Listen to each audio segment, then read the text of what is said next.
चम्मापुर नाम का एक नगर था जिसमें चमकेश्वर नाम का राजा राज करता था। उसके सुलोचना नाम की रानी थी और त्रिभुवन सुंदरी नाम की लड़की। राजकुमारी यथा नाम तथा गुण थी। जब वह बड़ी हुई तो उसका रूप और निखर गया।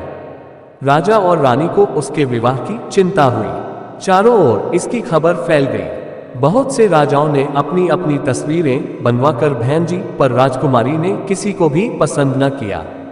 राजा ने कहा, बेटी कहो तो स्वयंवर करूं, लेकिन वह राजी नहीं हुई। आखिर राजा ने तय किया कि वह उसका विवाह उस आदमी के साथ करेगा जो रूप, बल और ज्ञान इन तीनों में बड़ा चढ़ा होगा। एक दिन राजा के पास 4 देश के 4 वर आए। एक ने कहा, मैं एक कपड़ा बनाकर 5 लाख में बेचता हूँ, 1 लाख देवता को चढ़ाता हूँ, 1 लाख अपने अंग लगाता हूँ, 1 लाख स्त्री के लिए रखता हूँ और 1 लाख से अपने खाने पीने का खर्च चलाता हूँ। इस विद्या को और कोई नहीं जानता। दूसरा बोला, मैं जलथल के पशुओं की भाषा जानता हूँ।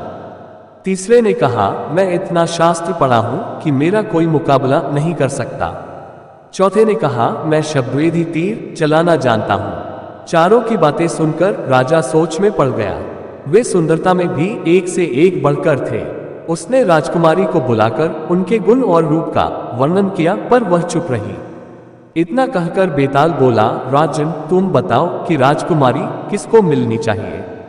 राजा बोला, जो कपड़ा बनाकर बेचता है वह शूद्र है, जो पशुओं की भाषा जानता है वह ज्ञानी है, जो शास्त्र पढ़ा है ब्राह्मण है, पर जो शब्दवेदी तीर चलाना जानता है वह राजकुमारी का सजातीय है और उसके योग्य है।